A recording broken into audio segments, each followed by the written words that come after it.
What to do when we are afraid of persecution. Matthew chapter 5 verse 11 and 12. Blessed are you when people insult you, persecute you, and falsely say all kinds of evil against you because of me. Rejoice and be glad, because great is your reward in heaven. For in the same way they persecuted the prophets who were before you. Hebrews chapter 13 verse 6 to 8. So we say with confidence, the Lord is my helper.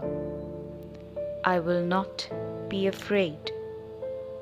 What can man do to me?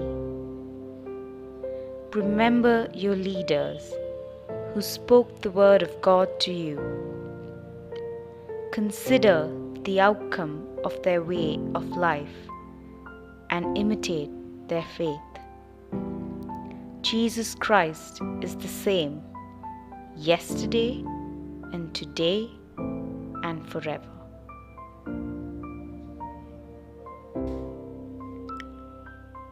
In the past, many saints have been persecuted.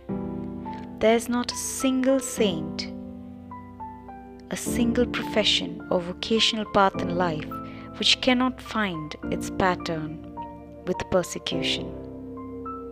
As for ourselves, we are also fellow citizens with the saints, as said by St. Paul in Ephesians 2:19. In fact, saints are part of our family, and they have shown us what it's like to love God, to be His favorite, and to do anything for Him. They have followed in the footsteps of Christ.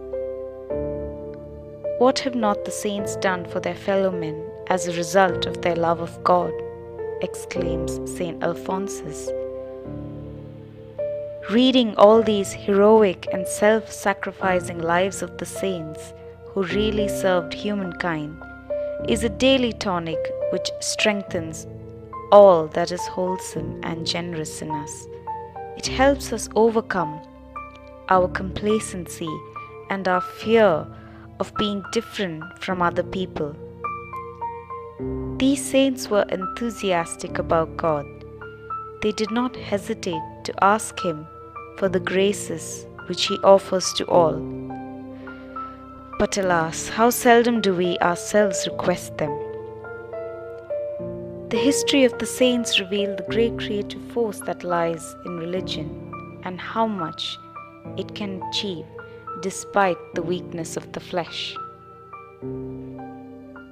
How many of us are being persecuted today? Although persecution in the modern age is different from what it was back then, are we mocked because of our beliefs? If so, what does Jesus want us to do? Simple. He says, pick up your cross and follow me. Whenever we are persecuted because of our beliefs, or because of who we are, or because of what we want to do in life, we just need to remember that as Jesus willingly picked up His cross, we need to pick up our cross and join in with the army of saints that picked up their crosses and followed Jesus. The path to heaven is narrow. There are few. But let's hope that we can be one of them. Despite our numerous failings, despite our numerous faults, we need to know that we will pick up our cross and follow Jesus.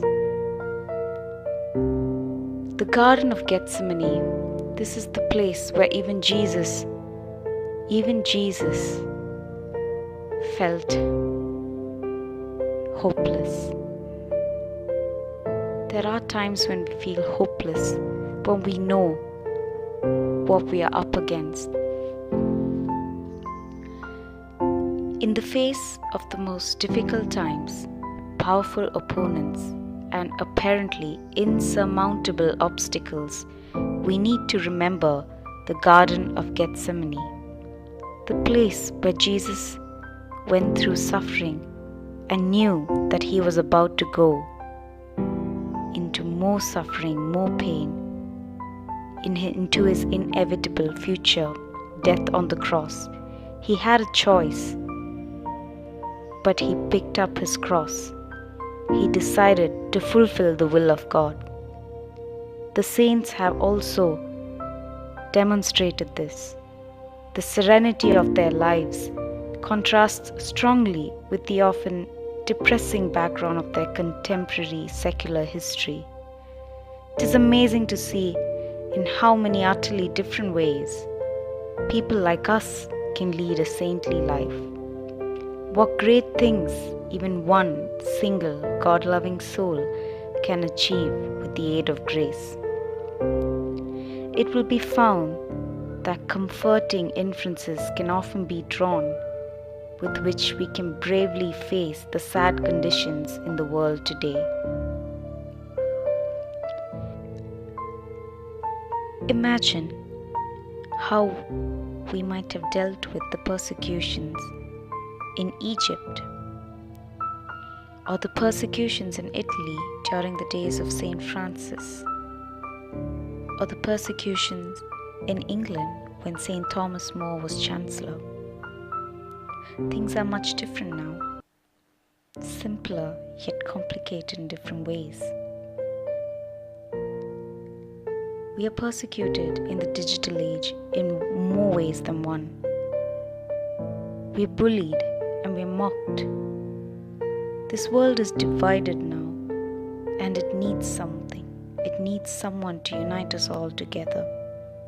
We have the saints to look up to when we are persecuted in our own ways. We need to follow them as they followed Jesus. We need to pick up our cross. Saint John says, "We have a mirror for our souls in remembering holy men and women and recounting their blessed life history. In this mirror, we can all behold the blemishes which disfigure our souls.